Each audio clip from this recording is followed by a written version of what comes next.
Malam ini kita sudah menetapkan penahanan, ya, surat perintah penahanan sudah ditandatangani oleh pimpinan. Surat penahanan, ya, sudah diterbitkan 20 hari ke depan, ya Mbak, ya, izin. Nah, itu yang dilakukan karena memang mengumpulkan semua, menjadikan berkas, melengkapi berkas. Upaya lah, tunggu aja masih ada upaya 20 hari ini. Iya. Tinggal tunggu masih lagi prosesnya. Ya udah, nanggepinnya nggak bisa nanggepin lagi, udah capek gua. Lelah.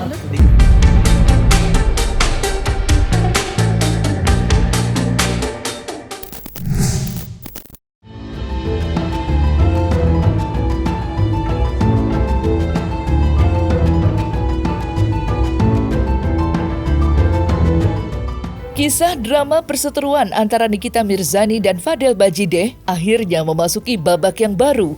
Usai mantan kekasih sang buah hati telah resmi ditetapkan sebagai tersangka, serta sudah diamankan oleh pihak kepolisian sejak 2 hari yang lalu.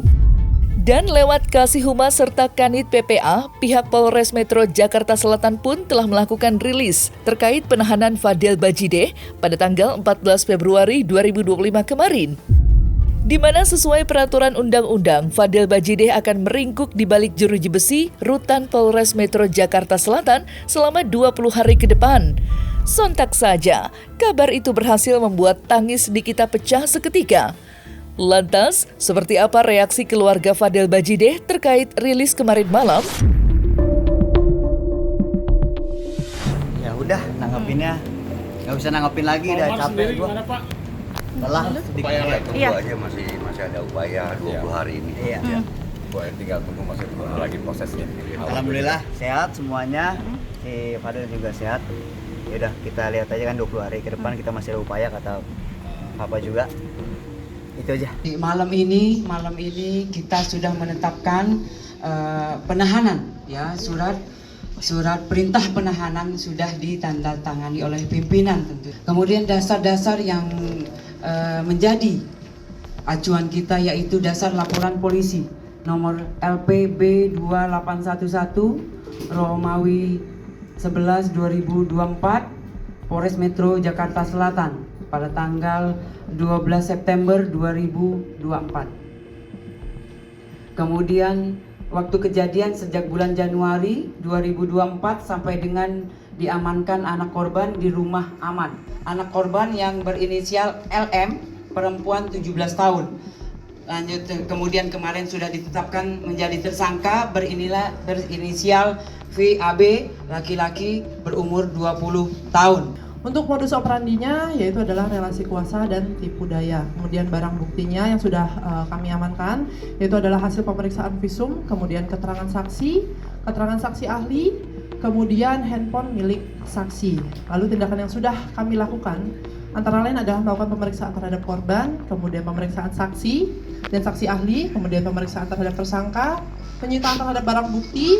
Kemudian kita berkoordinasi dengan Dinsos, UPT, PPA Provinsi DKI Jakarta untuk melakukan pendampingan konseling psikologis terhadap anak korban. Surat penahanan, ya, sudah diterbitkan 20 hari ke depan, ya Mbak, ya, izin.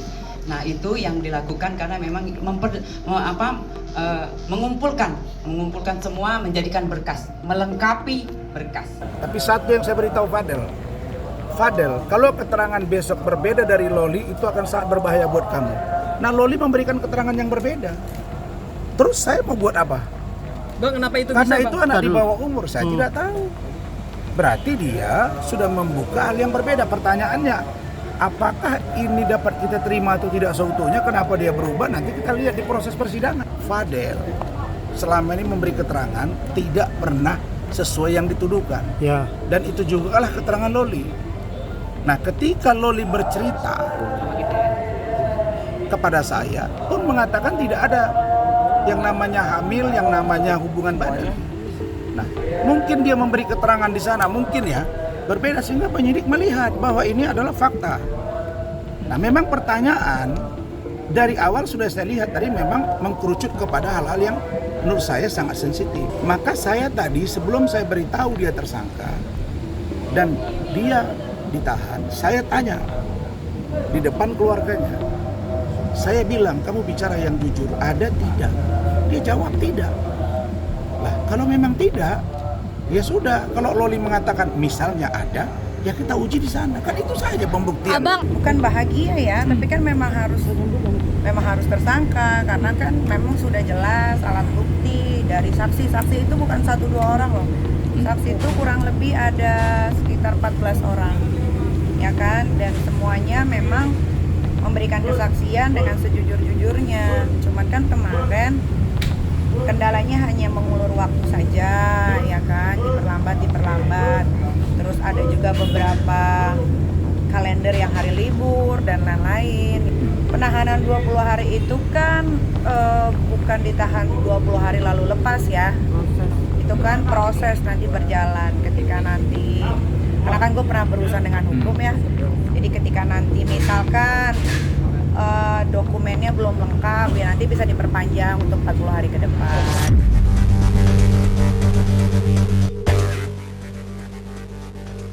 Sementara itu, satu hal yang sungguh mencolok perhatian masyarakat adalah reaksi serta ekspresi yang terlukis dalam wajah Fadel ketika pihak kepolisian memberikan pernyataan. Pasalnya, Fadel bak memberikan kesan jika dirinya belum sepenuhnya menerima kenyataan pahit yang kini datang menerpa. Lantas, seperti apa penjelasan pihak kuasa hukum terhadap kondisi Fadel Bajide saat ini? Enggak, Fadel ini lelaki yang kuat. Serius, saya melihat tadi malam. Ketika dia disampaikan tersangka, dan kemudian dia terima surat penangkapan, dan bahkan handphonenya pun sudah disita, ya kan? Fadel bilang sama saya, "Bang, percaya sama Fadel. Kita lawan ini, Bang," katanya. "Saya difitnah ini, Bang," katanya gitu. Bahkan, ya mohon maaf, Fadel meluk saya lama sekali. "Jangan tinggalkan aku, Bang Rahmat," katanya. Makanya itu, tadi malam saya sampai jam 12:30 di sana. Coba menenangkan Fadel, ya, dia harus terima. Ini bahagian dari perjalanan hidup dia gitu. Tapi Fadel kuat. Kondisinya juga Fadel itu, ya dia normal, makan normal apa semua gitu kan. Tetapi ya ketika dia disampaikan itu dia shock gitu. Dia terdiam dan dia sampaikan kepalanya agak sakit gitu kan. Karena sebenarnya itu bagi kami hanya memberikan support kepada Fadel, tetap semangat, jangan pernah takut, kebenaran tidak akan pernah tergantikan.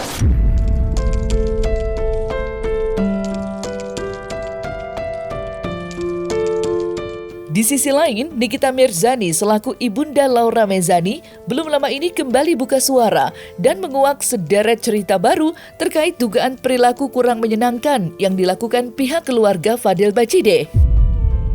Ia mulai dari aspek ekonomi dan keuangan hingga dugaan-dugaan miring terkait bahan pangan kurang baik yang disuguhkan kepada Laura Mezani.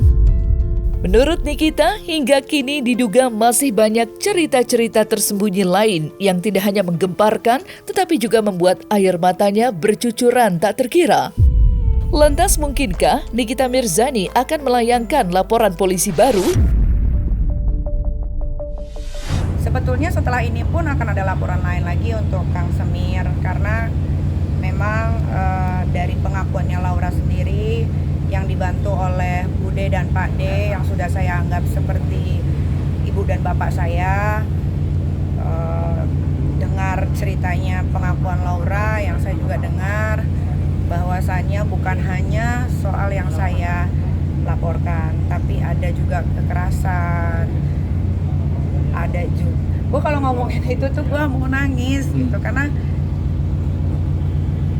Laura itu anak perempuan gue semata wayang yang dari perut melahirkan, membesarkan sendiri pakai tangan gue sendiri. Laura itu bukan anak durhaka, ya kan? Nah, ketika saya mendengarkan cerita anak saya, Laura, seperti itu, hati saya tersayat-sayat.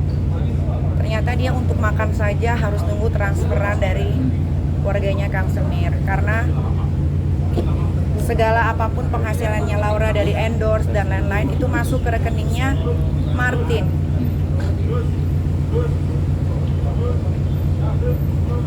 Kemarin tuh saya sempat menghilang karena setelah mendengar kesaksian Laura, saya sebagai seorang ibu yang membesarkan, yang tidak pernah melakukan sampai yang si keluarga Kang Semin ini lakukan terhadap anak saya kalau nggak ada hukum mungkin udah selesai gitu. Tapi karena ini ada hukum, jadi biar proses hukum aja yang dijalankan gitu ya. Kayak sedikit aja nih saya kasih tahu. Laura itu pernah minum air keran. Dan dia pernah makan makanan kemarin walaupun mungkin tidak basi, tapi ya gitulah. Kami justru lagi bertanya-tanya, ada apa dengan Loli? Gitu kan. Perbedaannya itu apa? Kok tiba-tiba dia merubah seluruhnya? Info yang kami dapat tuh dia merubah semuanya. Ya kalau dia merubah semuanya, pertanyaannya apa saja yang dirubah itu? Tentu harus kita dalami. Nah kita mau lihat, nanti kan diperiksa Fadel, didampingi Rahmat, ada saya lihat. Nanti Rahmat akan info, saya juga akan lihat. Nah, kalau kami lihat, ini benar-benar ada dua fakta yang berbeda. Ada yang disembunyikan secara terang benderang dan secara sengaja untuk membohongi kami. Sehingga kami pasti akan bersikap. Tapi sampai hari ini muncul pertanyaan di benak kami. Keterangan yang berbeda itu apa saja? Kemudian dalam rangka apa dia melakukan itu? Iya, nanti Laura akan bicara di channel YouTube aku supaya tidak terdistract dengan apapun, biar dia bercerita sendiri bagaimana kronologinya, karena sesuai yang kalian tahu, ini bukan mengada-ngada. Laura tidak pernah saya seperti yang kalian bilang, Laura saya telantarkan, tidak diurus, tidak. Dia sekolah di UK. Selama dia masih dalam genggaman saya, dia menjadi anak teenager yang sewajarnya. Nakal pasti. Yang namanya anak teenager ya kan, baru tahu dunia luar tapi masih dalam jangkauan. Karena Laura sekolah di UK, akhirnya ada orang yang membenci saya atau tidak suka dengan saya, using anak saya untuk against me, melawan saya, ya akhirnya kacau balau. Mungkin Laura memang nakal, tapi nakalnya sewajarnya anak-anak seumuran dia, selama dia masih ada di genggaman saya. Tapi kan Laura ini menjadi seperti ini sebelumnya, yang kacau segala macam, itu kan karena orang-orang yang tidak suka sama saya memakai anak saya untuk against me, melawan saya. Sempat sampai nggak konsen, sempat sampai nggak nganterin anak sekolah, ya karena ini gitu. Soalnya pengen cepat selesai supaya bisa kerja lagi seperti semula. Kalau kayak gini kan, kalau kemarin belum selesai kan, mau ngapalin skrip aja tuh susah gitu masuk ke otak.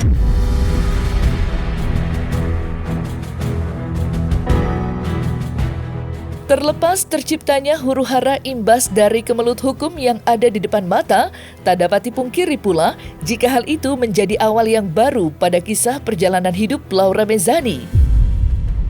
Ya, hidupnya kini digadang-gadang sudah kembali seperti sedia kala, menyerupai hidupnya sebelum adanya kisruh panas ini. Tak tanggung-tanggung, mental dan fisik Laura yang kini semakin menguat dikabarkan akan mempermudah langkahnya untuk kembali menuntut ilmu. Iya, dalam beberapa kesempatan, Laura dikabarkan akan kembali bertolak ke luar negeri untuk menuntut ilmu dan menggapai cita-citanya. Karena setelah masalah ini selesai, Laura akan pergi lagi ke suatu negara karena dia pengen sekolah katanya. Ya sudah, sebagai orang tua yang masih mampu untuk membiayai anaknya sekolah, ya sudah, karena memang umurnya pun masih memungkinkan untuk sekolah, jadi ya disekolahin lagi. Tapi kasus ini harus selesai. Mudah-mudahan minggu depan kasus ini selesai. Kan saya udah pernah bilang, apapun yang keluar dari mulut saya itu fakta. Tapi tinggal waktu yang membuktikan. Waktunya kapan itu saya tidak tahu. Semuanya berproses. Jadi tinggal tunggu aja. Bismillahirrahmanirrahim, minggu depan selesai. Benar nih, kita akan menyekolahkan, dan itu jauh hari sudah ngomong sama saya. Nanti Bang, selesai urusan ini saya akan berangkatkan lagi Laura dan akan saya sekolahkan. Karena dia anak yang pinter, anak yang berprestasi, dan mempunyai IQ yang tinggi informasi dari Niki. Jadi akan disekolahkan di luar negerinya di mana, saya belum mendapatkan informasi. Teknis-teknis saya tidak tahu karena itu menjadi ranahnya Nikita. Tapi benar kalau dia ingin menyekolahkan, benar. Akan segera disekolahkan di luar negeri, itu benar karena itu disampaikan langsung kepada saya, dan saya tidak tanya di luar negeri mana karena bagi saya itu hak seorang ibu ya. Mungkin dia punya pertimbangan apakah di negara ini kan itu kan harus ada mengisi visa, harus meminta visa kepada kedutaan besar yang di mana negara tersebut ada. Misalnya di Jakarta pasti ada syarat-syarat yang harus dipenuhi. Kasih sayang seorang ibu itu kan selamanya, nggak perlu kita perdebatkan, nggak perlu kita tanyakan gitu ya. Jadi misalnya ada anak terus tiba-tiba hari ini mungkin suka manjat pohon, besoknya dia sekolah terus, nggak perlu kita debatkan. Jadi jangan terus misalnya anaknya tiap hari manjat, jangan disekolahkan, dia kerjanya manjat pohon, kan tidak seperti itu. Kasih sayang orang tua itu tidak akan pernah putus. Itu teknisnya ya biar orang tuanya lah yang menentukan. Soal nanti memberikan kasih sayang dengan cara memberikan yang terbaik buat anaknya, itu kan hak daripada ibunya lah ya, atau orang tuanya. Jadi nggak ada lah yang perlu kita kembali ke belakang. Hidup ini kan kita harus melihat yang ada di depan kita. Jadi bukan kita melihat ke belakang menjalani kehidupan. Kalau menjalani kehidupan kita melihat ke belakang, kita nabrak nanti. Di depan kita tidak tahu, kita tabrak semua. Dan itu akan membuat penderitaan buat kita dalam menjalani kehidupan. Kehidupan kita jalani, kita lihat di depan, kehidupan ini seperti apa, kita jalan ke depan, seperti itu.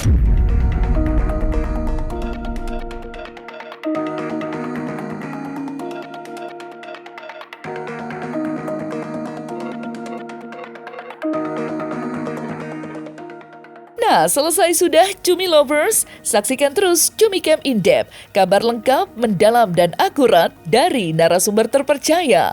Dan jangan lupa untuk like, subscribe, dan juga share channel YouTube Cumi Cumi.